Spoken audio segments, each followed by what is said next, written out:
Alright, so ito na yung inaabangan nyo na Oppo K13 Turbo na gaming phone review. This is the full review.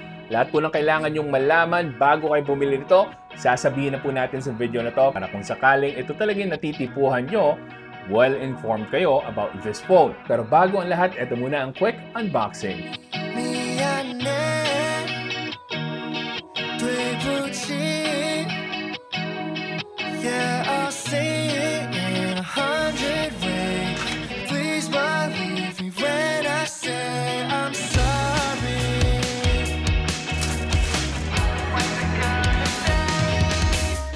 Alright, so kung nakita nyo, dahil pre-order ko na bili ito, meron tayong kasamang freebie, and if ever na ibibenta ko to, sasali ko syempre yung freebie na kasama sulit na sulit kung sakaling kayo ang mabentahan ko nito. But anyway, let's go straight sa discussion. Simulan natin sa build and design. Ang pinakakapansin-pansin dito is that we have a built-in fan para sa isang mid-range device. Now, usually, yung may mga built-in fan, yung mga Red Magic devices na nasa flagship level. Pero mamaya alamin natin kung nakakatulong nga ba to sa gaming performance. Now, what's very unique about this is that kahit na yung build natin and meron tayong fan, they were able to seal this device properly pa rin.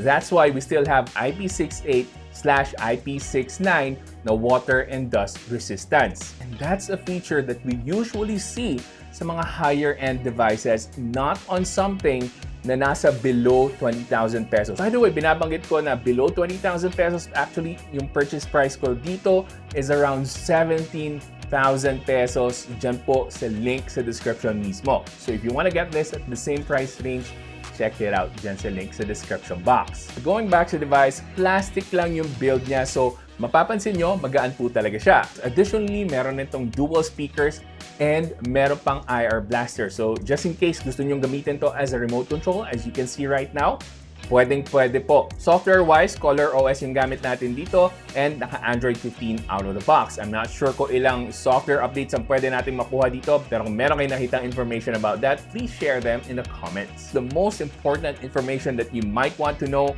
this is a China ROM device. So that means meron tayong mga pre-installed Chinese apps, but it's so easy to uninstall them and napakadali lang din i-set up ng Google Play dito. Magana yung mga banking apps na ginagamit ko tulad ng Land Bank, Union Bank, GCash, wala po tayong problems doon. Sa ilang araw na tinetest ko to, wala akong na-encounter na specific bugs or issues pagdating sa software. Siguro ang pinaka-complaint ko lang initially is that naka-turn on yung mga notifications for specific apps which you can also turn off easily. Pagdating sa display, meron tayong AMOLED na 120Hz refresh rate and it also has a 2K resolution. And kung mahilig kayo manood ng Netflix on your devices, approved tayo dito kasi naka-Widevine level 1 na and activated na yung HDR10+.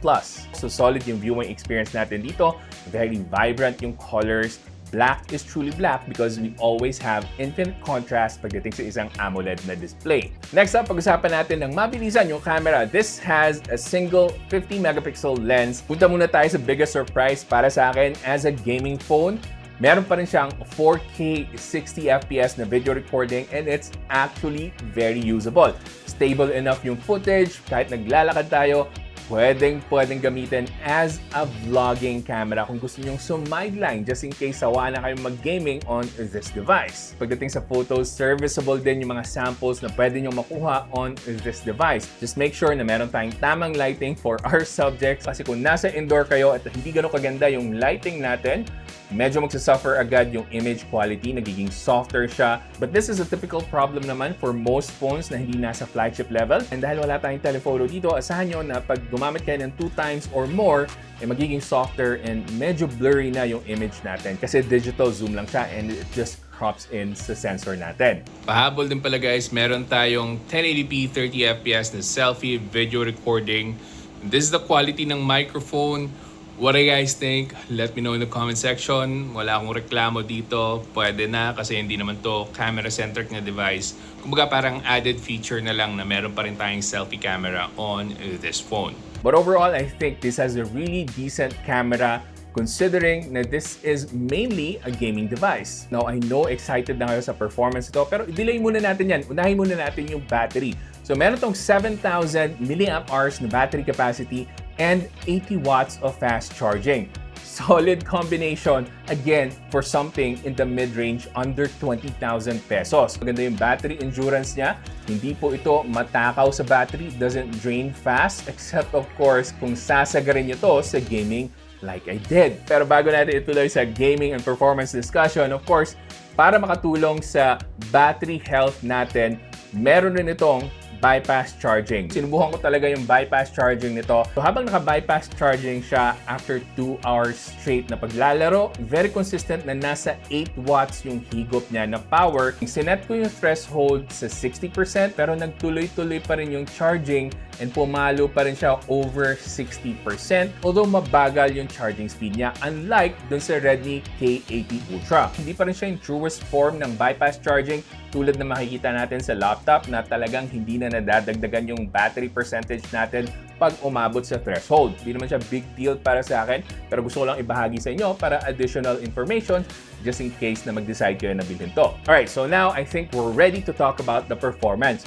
So meron tong MediaTek Dimensity 8450. This is just a very slightly enhanced Dimensity 8400.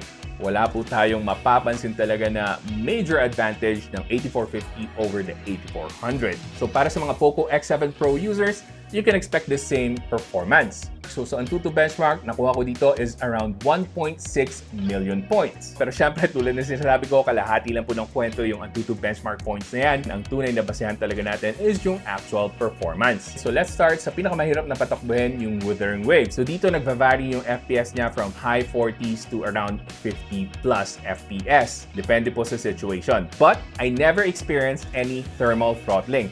And the best part about this is that pagdating sa thermals niya, umabot ng 2 hours bago ko na-experience na pumalo ng 44 degrees Celsius. And that somehow gives me an indication na gumagana kahit papaano yung fan nito. Kahit na hindi siya kasing lakas na isang Red Magic na flagship level na fan. Next up, sinubukan natin yung PUBG Mobile and nakakuha tayo ng 120 FPS sa smooth na settings.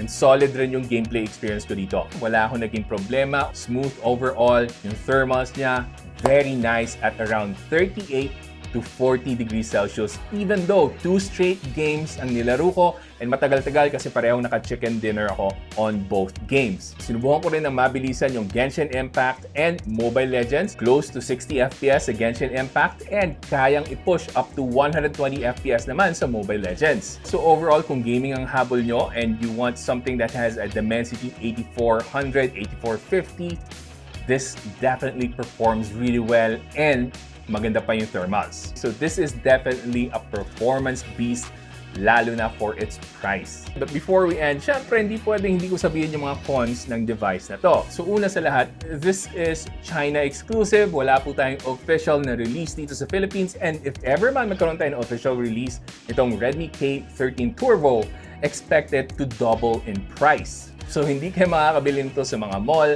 or physical store. Diyan lang po talaga sa link sa description box. And again, for 17,000 pesos. Then syempre, dahil China ROM ito, expect na wala po tayong eSIM capability for this one. And maybe the biggest information that you need to know pagdating sa signal bands nito.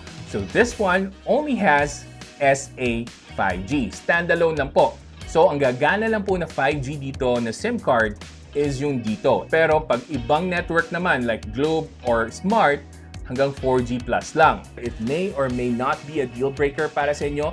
So you really have to consider that information. Pero ito lang yung masasabi ko sa inyo. In the future, magkakaroon rin yung Globe and Smart ng standalone na signal. Pero ang tanong, kailan dadami yan?